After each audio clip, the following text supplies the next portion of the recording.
I'm Roy Lee Lindsay with the North Carolina Pork Council, and I want everyone to remember bacon makes everything better.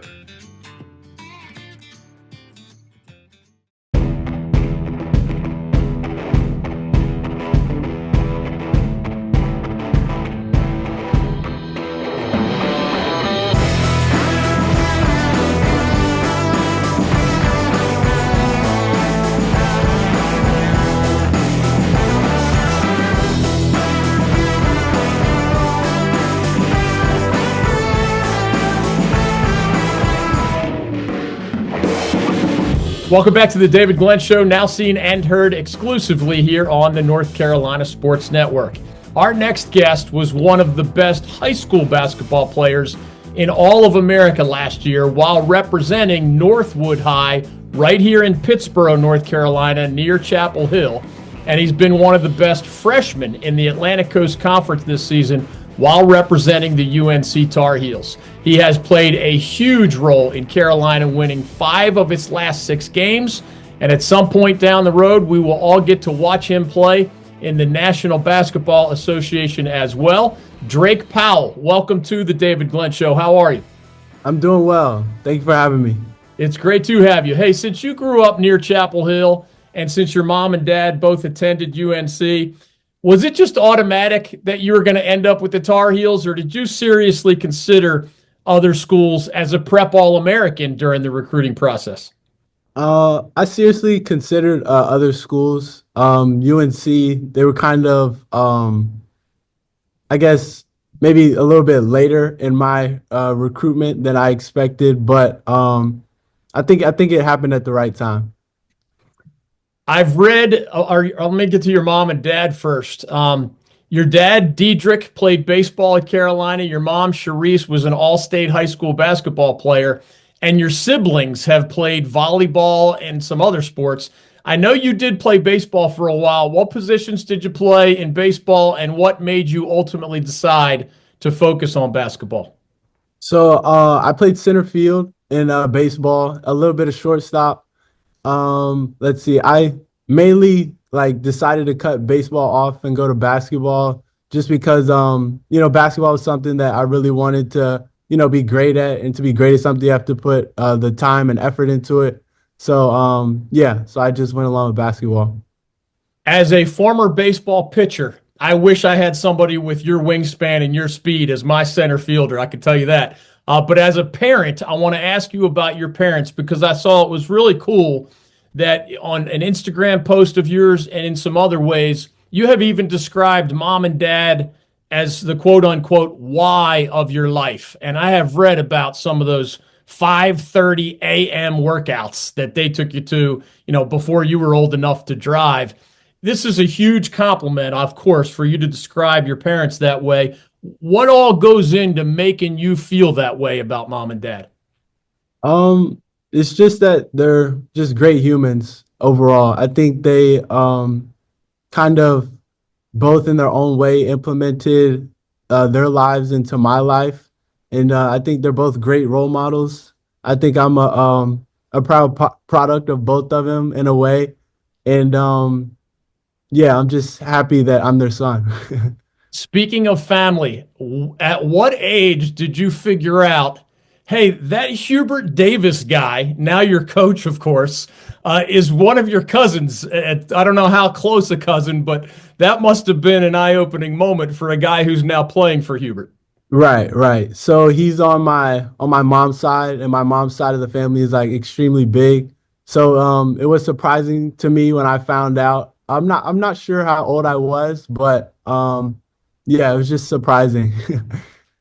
He doesn't treat you any differently just because he's your cousin, right? No, absolutely not. Since we don't really know each other like that, but over time we've grown a good relationship. NC Pork, good for the plate, great for the state. Dedric Powell is joining us on the David Glenn Show. So there is a dish called Dedric Powell's Cajun Pasta at Town Hall Grill in Chapel Hill right now. What is the best way to describe that dish, Dedric? And did you have any role in coming up with that recipe? It's delicious, I'd say so. Cajun shrimp pasta, that's like always been a go-to for me whenever I go out. And just to have it at Town Hall, I think that's just a great place to be a part of. I know this is a goofy question, but I'm dying to know. Have you ever entered that restaurant, sat down, and said to the waiter or waitress, I would like the Drake Powell Cajun pasta, please? I have not. No, I usually ask one of my friends, or if I'm a family member, I'll just ask them to order. Hey, have you ever dined? Let me move forward to something else. What are the best parts of being a Carolina basketball player? And did you know about those things before you got there, or have there been some surprises, good or bad, along the way during this freshman season? I'll give you two really for the best parts. I'd say definitely running out of the tunnel and just seeing the fans, how energized they are, just ready to see Carolina basketball, and just learning more about the individuals in the locker room outside of basketball. I'd say so. Speaking of some other members of the extended Carolina family, not just the guys that you've gotten to play with now, we read about how sometimes guys who are separated by a decade or 2 decades somehow end up knowing each other and even developing friendships or relationships from one Carolina player of one generation to somebody of another generation. Are there examples of that for you? And if so, what kind of advice do you get from those guys, and how have they impacted you as a young man who's hoping to play in the NBA someday? I'd say Joel and Theo as well. Theo and I aren't really like in contact as much, but it's always love when we see each other. But in Joel, he's always walking throughout the locker room, so it's always good to see him. Did you catch it earlier this season when your coach and your cousin Hubert Davis compared one of your two-handed block shots to something that he remembers Michael Jordan doing back in the day? I did not know. Oh man, so it was at a post-game press conference. I can't remember which game, but it was a non-conference game earlier in your freshman year. And you might remember the play. It was along the baseline, guy goes up for a shot, and your defensive instincts, you just went up with both hands and basically grabbed the ball on its way up. So it's technically goes down as a blocked shot, but it's an unusual block shot because it didn't end up in the second row. You had it, and you started going the other way. I'm surprised you hadn't heard about those Hubert comments. What does it mean to you to have I know it's just a small comparison, but that's a comparison to one of the greatest of all time, Drake. Right. That's anytime you get mentioned with Michael Jordan, that's definitely a great accomplishment. I'd say so. The Heels are 18-11 as you're joining us here on the David Glenn Show, and you have started the majority of those games. What's your favorite memory of this kind of up and down season so far? I'd say just having our players only meetings. I think when you're going through ups and downs of the season, the most important thing is just to stay together. And you've been playing some of your best ball lately. What do you think you're doing better at this stage of the season compared to if you watched video of some of your earliest games? I'd say experience definitely played a big factor. I think my overall physicality has been a little bit better. Several of your teammates, I know Ian Jackson said this, Jalen Withers said this, Van Allen Lubin said this. They said they think that you're at your best when Carolina plays a bigger lineup and you get to spend a little bit more time on the perimeter. What do you think? I think, given the amount of talent that we have on this team, there's certain areas that people thrive in, of course, better than other areas, but I think there's a level of versatility that this team has, and I think we utilize that pretty well.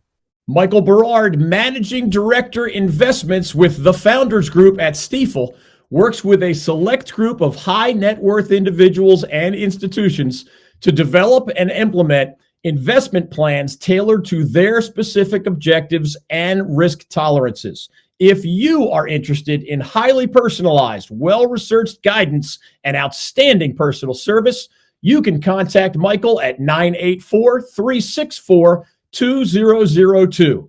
That's 984-364-2002. Stifel Nicholas and Company Incorporated, member SIPC and NYSE.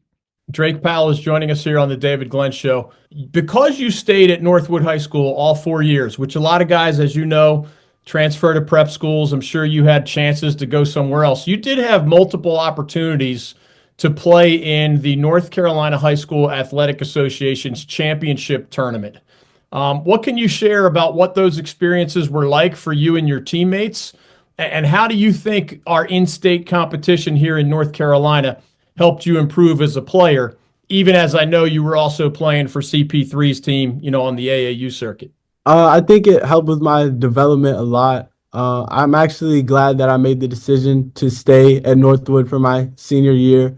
And just like that environment in the state championship games, all your friends, they come out to see you play, as well as family members. And I'm on the court with people that I basically grew up with, that I've known since I was 5. And just just sharing that experience with them, that's been great. And I think North Carolina is a great place to play basketball at. And just over time, I think it'll continue to grow.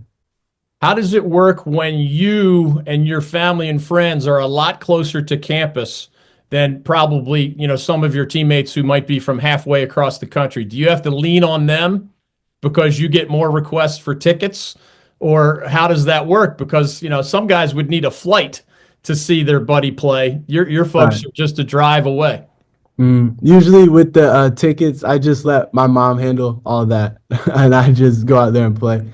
Keep it simple. Hey, Yeah, Carolina fans have seen a handful of what we call one-and-done players over the years. There was Marvin Williams about 20 years ago, and more recently, you probably grew up watching Kobe White and Nasir Little and Cole Anthony and Day'Ron Sharp not too long ago. But all of those decisions happened before this whole name, image, likeness concept came along, where you guys are allowed to be compensated by a restaurant or somebody else.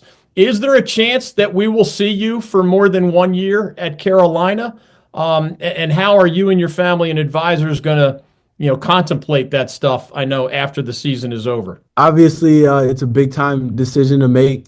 My ultimate goal is to play in the NBA, and I'll definitely have to talk it over with my family members. If, the opportunity presents itself to come back to UNC, I'd love to be back here next year. You probably heard at least a little bit about the Duke-Carolina internationally famous rivalry before getting here. I know you've only played the one game over in Durham. You have the Devils later this year in Chapel Hill. Did it live up to the hype in your eyes? I know the outcome wasn't what you wanted at Cameron Indoor Stadium, but did being in it match whatever you observed as a younger guy, maybe watching on TV or maybe being there in person at sometimes? Definitely. It definitely lived up to the hype. It was great. And just experiencing that with my teammates and people that I'm continuing to get to know off the court, it was a great experience. Who were some of your favorite Tar Heels when you were watching them on TV as a young guy?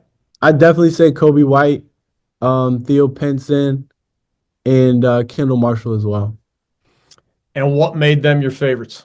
Just their overall impact that they had on the game. I like that the most. Which of your assistant coaches are you closest to right now? I'd say Coach Lebo. And is that because you've known him the longest? How has he impacted your journey there? He's impacted my journey a lot, telling me what should and what shouldn't be done. He's helping me in certain areas that will grow my game and take me to the next level. What's your message to Carolina fans out there who have seen this team go through the ups and downs, but of course, this sport revolves around the NCAA tournament? They all want to see you get there and watch you play in that big event. What are your memories of the NCAA tournament just as a viewer? And where is that on your checklist of goals before your time in Chapel Hill is up, whether that's 1 year or more? I'd say that we're just going to continue to work and just, continue to get better and better each day and give our all. I'd say my favorite moments from March Madness, just seeing it on TV, I'd say the John Morant run that he had. I thought that was a great sight to see. Now, you're old enough to remember Carolina's most recent national championship, right? So Do you remember what you were doing and how invested you were as a spectator when the last time the Tar Heels cut down the nets as the national champion? I'm not sure where I was at, but I definitely was happy, excited. Enjoying it with my family. Yeah, we just definitely want to get back there and see if we can cut down the nets again. His name is Dedric Powell. Drake, thanks for cutting out some time to be with us here on the David Glenn Show. Good luck the rest of the way. Whether that's the rest of this season or multiple years in Chapel Hill, we enjoy watching you play, and we appreciate your time on our show. Thank you guys for having me again. Thank you. NC Pork, raising the bacon, raising the boss.